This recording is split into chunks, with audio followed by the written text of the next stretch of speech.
on Get Up, and Charles Barkley just asked for it. When Charles asks, we always rise to the occasion. Nikola Jokic, Jamal Murray, and the Nuggets in a big Game 5 against Portland, and there was a lot of Jamal Murray in this one. It's great to see Jamal Murray's confidence continue to build as these playoffs progress. Not so sanitary there on the looking of the fingers, but look at the Euro step from Jamal Murray. Nuggets up 18. That's why you lick the fingers, Greedy, so you can get a little cinnamon roll right there. 18-point lead at halftime for Denver. Now it's a 19-point game. It's Murray. It's Jokic.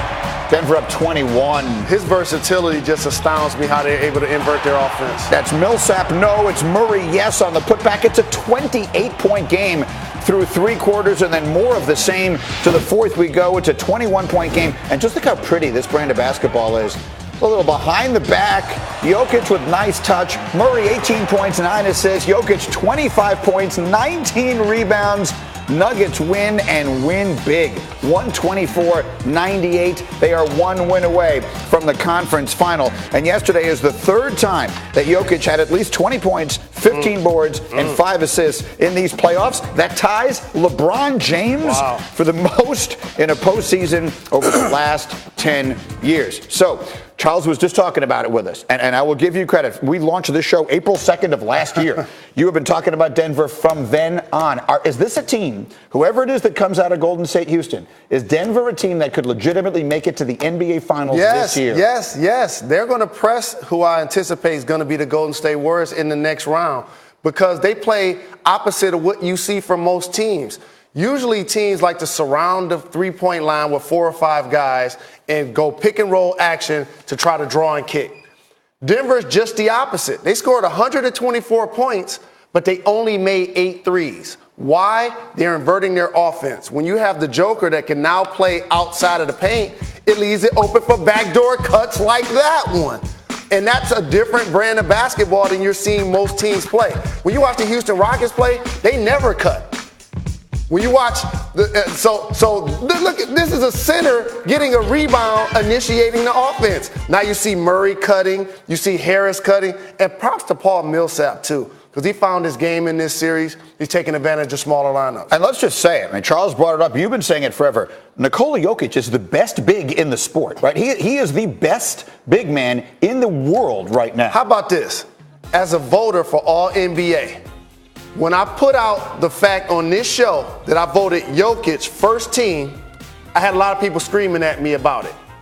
How can you not put Embiid on first team?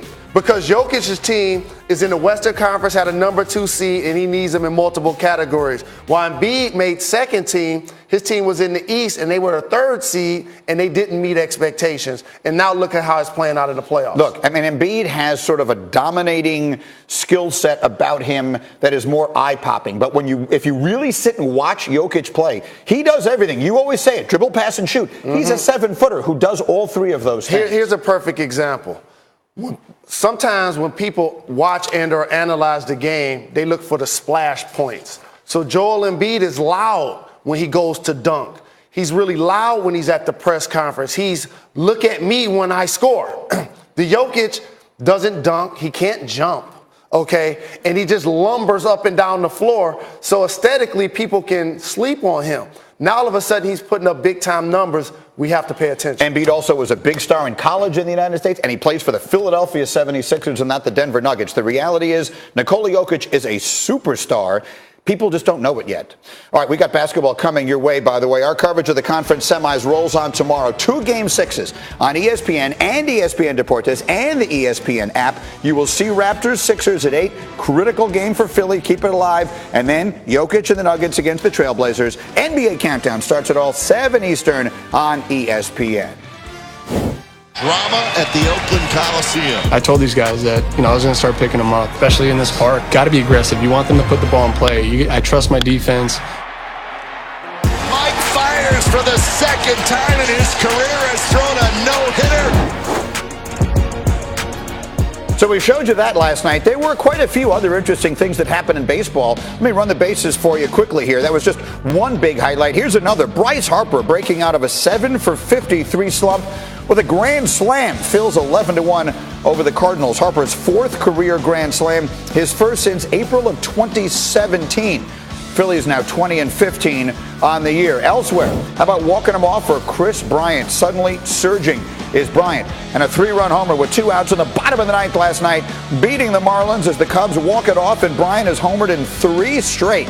His first walk-off home run since his rookie year in 2015. Cubs have won 15 out of 19 after a slow start to their season. And then down to their final 2 outs. The Yankees last night rallying. How about Gio Urshela with a game-tying 2-run shot? That one ties the game, and then later, in the same inning, it's DJ LeMahieu, who's going to walk them all off with a base hit that scores Cameron Maybin to win the game. Yanks a 5-4 winner over the Mariners, and despite all of their injuries, the Yankees continue to win. They've won 15 of their last 20. They're just 2 games behind the Rays in the American League East, and it has been far too long since I have seen the face and heard the voice of my friend Robert Stanberry, only the third, otherwise known as Buster. Go ahead, Buster. Open up the notebook. What do we have this morning? Well, Madison Bumgarner, again, Greeny, reminded evaluators of how good he can be. He beat the Colorado Rockies, his second straight strong outing. In his last 2 outings, he's using his fastball 50% more. Bruce Bochy, his manager, telling me that he's throwing with a lot more conviction. And this is important because he's going to be the most coveted piece in the trade market this summer, along with Trevor Bauer of the Cleveland Indians. He's tremendous with that fastball right now. You mentioned the Kris Bryant surge that we've seen. Home runs in each of the last 3 games. Before our Sunday night game this past weekend, Joe Madden looked at us in his office and said, Kris Bryant is ready to go. Like, I can see it because his mechanics are settling down, and I don't think it's a coincidence that Chris's dad has been in Chicago working with him on that swing. And the headline for the Angels is Shohei Ohtani is back, and he's in the lineup on a daily basis as a designated hitter. But underneath that really important and big story, Albert Pujols, of course, has been one of the best hitters in baseball for many years. This is his 19th season. He's always been a regular. But with Ohtani now serving as a designated hitter, that basically means that Pujols will share playing time at first base with Bohr, essentially as a platoon guy. A great career winding down, Greeny. Yeah, no question. Still a lot of money left on that deal. Buster, it's been too long. We'll see you again soon. Thanks. Meanwhile, tonight we have a little earlier start time than normal for some baseball. Mariners, Yankees at the stadium. That's 6:30 Eastern, 3:30 on the West Coast. 2 teams battling for the top spots in their respective divisions. You can always watch on the ESPN app, no matter where you may be. All right, back to some football here. We had 3 quarterbacks taken in the first round of the NFL draft. The one, the only, big swagoo, Marcus Spears, is here. We've made up after our fight earlier this morning, and he's going to make some bold predictions about them and other rookies. Let's start with the quarterbacks. Swagoo, which of the rookie quarterbacks will have the best rookie season? It'll be Dwayne Haskins. The infrastructure is in place. Look, we talk about the only question about the Washington Redskins is the weapons outside on the edges. I think Dwayne Haskins' talent lends itself to making those guys a lot better than they are.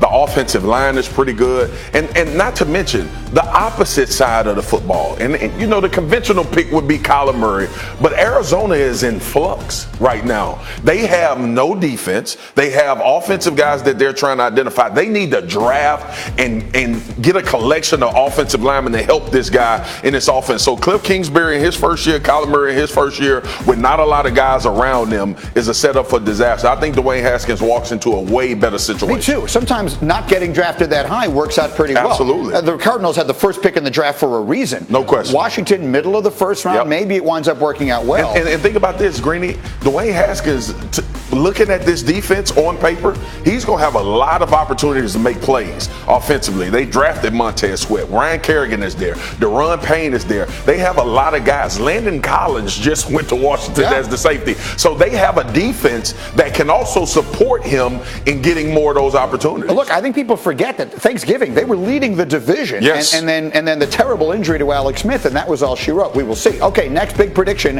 Which rookie defensive player will make the biggest impact? It was so many ways to go here, and I know this is going to hurt your heart because you're Quentin Williams guy. Yes. You're just Ed Oliver. Ed Oliver game translates. We talk about this during the NFL draft. The ability to get low, the ability to get into the backfield and create havoc and change the line of scrimmage.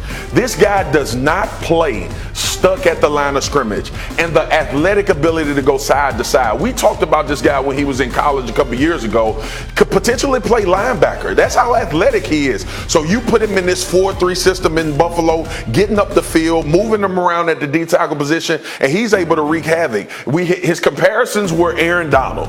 He's that type of player. Now, production we got to see as the future goes on, but Ed Oliver right now coming out of college can be as disruptive of a D lineman as anybody. So not only do you not pick the Jet, but you pick another guy who plays the same position in the same division. My apologies. I think that was passive-aggressive after the fight that we had earlier.